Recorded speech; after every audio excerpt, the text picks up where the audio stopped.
Hello, आप सभी का बहुत बहुत स्वागत है BR मैगजीन पर। यह कहानी एक पिता और पुत्र की है जो किस प्रकार एक टापू पर फंस जाते हैं और वहां से वापस कैसे निकलते हैं।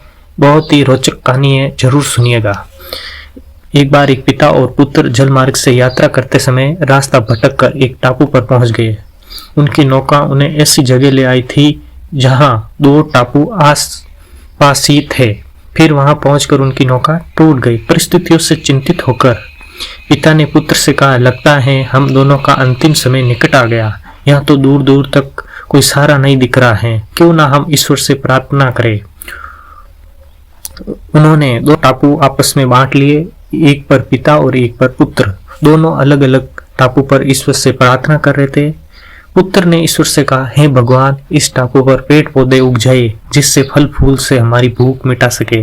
ईश्वर ने उनकी प्रार्थना सुनी और तत्काल वहां पेड़ पौधे उग गए और फल फूल भी आ गए। यह देखकर उसके मुख से बस यह निकल गया, यह तो चमत्कार हो गया। अपनी पहली प्रार्थना पूर्ण होते देखकर उसने पुनः प्रार्थना की कि एक सुंदर स्त्री आ जाए जिससे यहाँ उसके साथ रहकर अपना परिवार बसाए।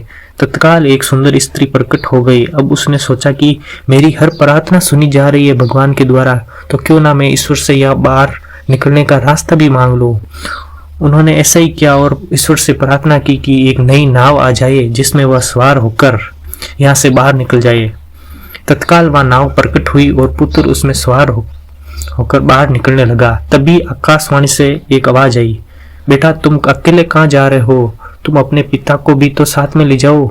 आकाशवाणी सुनकर पुत्र ने कहा, उनको छोड़ो, प्रार्थना तो उन्होंने भी की होगी लेकिन उनकी एक भी नहीं सुनी। शायद उनको मन पवित्र नहीं होगा, तो उन्हें फल भोगने दो। पुत्र की बात का हास्य समझकर पुनः आकाशवाणी हुई और कहा, क्या तुम्हें पता है कि तुम्हारे पिता ने क्या प्रार्थना की है? क्या तुम ये नहीं जानना चाहोगे उनकी कौन सी प्रार्थना स्वीकार हुई और कौन सी अस्वीकार? तो पुत्र ने बोला, हाँ, मैं अवश्य जानना चाहूंगा कि मेरे पिताजी ने क्या प्रार्थना की थी। आकाशवाणी से कहा गया, तो सुनो, तुम्हारे पिता ने एक ही प्रार्थना की, हे भगवान, मेरा बेटा जो आपसे मांगे उसे दे देना। इस प्रकार आज तुम्हें जो कुछ ये मिला है, फल फ्रूट, पत्नी और नई नाव, वो उन्हीं की देन और प्रार्थना का परिणाम है। स्वार्थ की राह पर निकलकर हम अपने सगे संबंधियों और शुभ चिंतकों से तो दूर हो जाते हैं। हम भूल जाते हैं कि हमें जो सुख, स्मृति, मान, यश, धन, संपत्ति, सुविधाएं मिल रही हैं, उनके पीछे किसी अपने की प्रार्थना और शक्ति जरूर होती है। लेकिन हम नादान रहकर अपने अभिमानवश इस सब को अपनी उपलब्धि मानने की भूल करते हैं और जब हमें ज्ञान होता है तो असलियत का पता लगने पर पछतावा होता है। बहुत बहुत धन्यवाद। आपको ये स्टोरी अच्छी लगी है तो लाइक करें, चैनल को सब्सक्राइब। मिलते हैं नेक्स्ट इसी प्रकार बहुत ही मोटिवेशनल प्रेरणादायक कहानी के साथ। धन्यवाद।